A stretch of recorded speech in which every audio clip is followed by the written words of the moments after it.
5 days. That's all it takes. Not weeks, not months. 5 days, and the entire Middle East becomes unrecognizable. Oil prices detonate past $200 a barrel. 3 navies converge in the same strait. And a country that has been preparing for this moment for 40 years finally pulls the trigger. This isn't fiction. This is a scenario. Military planners in Washington, Tel Aviv, and Tehran have already wargamed, and the results, they kept them classified, until now. To understand what 5 days of war looks like, you first have to understand what 40 years of tension has already built. Iran has over 3,000 confirmed ballistic missiles. Israel operates Iron Dome, David's Sling, and Arrow 3, a layered shield built for one purpose: to survive an Iranian first strike. And the United States has never truly left this region. Carrier strike groups, F-35s, submarines, all permanently positioned, all permanently ready. But here's what most people miss. Iran didn't spend 40 years building reactors.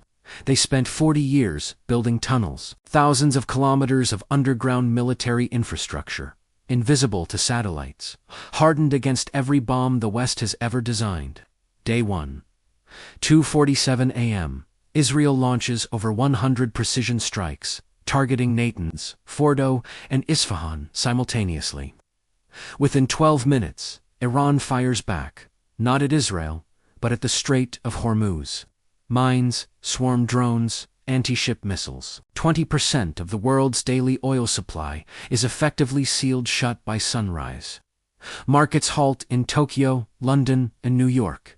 Within the same hour, this is no longer a regional conflict. This is a global economic emergency. Day 2. Hezbollah activates from Lebanon minus 150,000 rockets, the largest non-state arsenal in human history.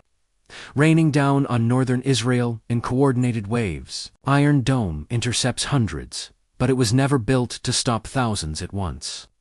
By day 3, Iranian-linked hackers crash power grids across 2 Gulf states.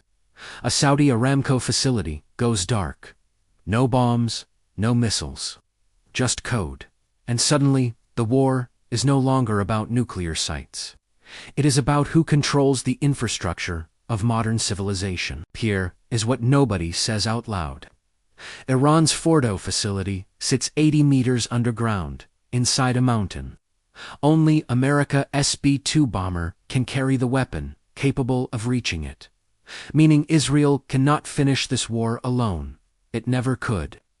Meanwhile, Iran has sleeper assets positioned across Europe and South America, activated only if Iranian soil is struck. China and Russia, bound by treaties and reputation, cannot stay silent. 5 days in, and the entire post-Cold War world order is cracking at the seams. Day 4 brings silence. Iran stops firing, not because they lost, but because they calculated. They open back-channel talks through Oman, negotiating from strength, while oil sits at $210 a barrel. U.S. destroyers sit damaged, and undeclared nuclear sites, the ones the satellites never found, remain completely untouched. Day 5, a ceasefire is announced. Fragile, conditional. The guns go quiet, but nothing is resolved. We model wars in spreadsheets, and forget the people inside them, the family in Haifa that never left the shelter. The engineer at Natanz, who went to work on a Tuesday, the 22-year-old sailor who had just received orders to come home. Every single weapon system, every military position, every political calculation in this story is already real. This wasn't fiction. This was a forecast. And the question was never whether it could happen. The question is, what are we willing to do to make sure it doesn't?